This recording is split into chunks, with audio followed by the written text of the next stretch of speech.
Come on ahead, guys. Thank you. Good morning. How are you? You just want to wait here. We're going to get you a wee tour. So this is the inside of the castle, and as you can see, it's a vast open space, totally unlike what I would have imagined from my establishing shot you saw a few moments ago. You'll see there's actually a few chimneys just poking off the top there.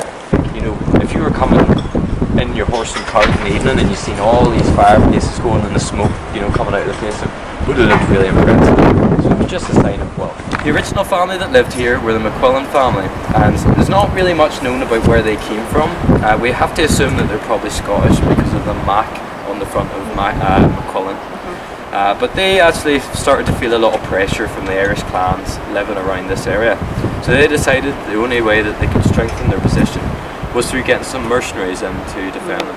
So they spoke to the MacDonalds over in the land of Willa, and the MacDonalds came over, arrived at the castle to defend it, and kind of looked around and thought, quite a nice castle this, I think we might just take it for ourselves.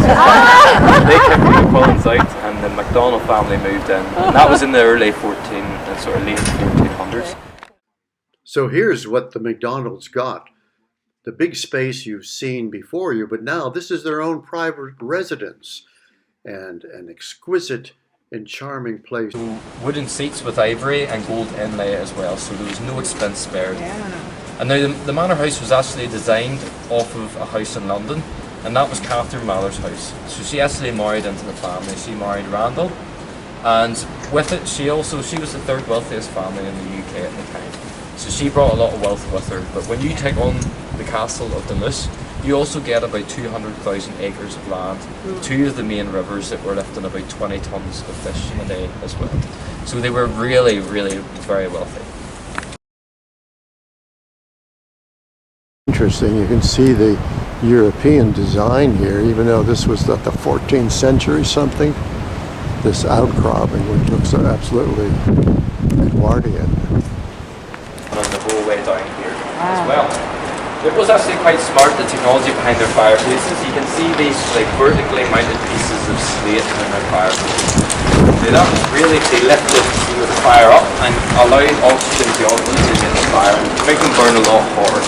So you can also, what we know now today is like a small pizza oven is just into the right hand side there as well. But this would have been one of the hottest areas of the castle, and it was very often for them to strip completely naked while they were cooking because it was just so warm with these open fires as well. After their main banquet. But we'll head up round to one of the oldest sections of the castle here now, folks. That owned this for the later years. And one of the sons of Randall Oak actually threw a spear from the bottom of the bridge there and managed to hit and kill a man at the top of the market there where he was. So he must have said something to him. So you'll see, folks, this is actually one of the first defensive features of the castle called the funnel. You can understand where it gets its name. It kind of pushes everyone down into like a focal point. And you could imagine, obviously, at the time.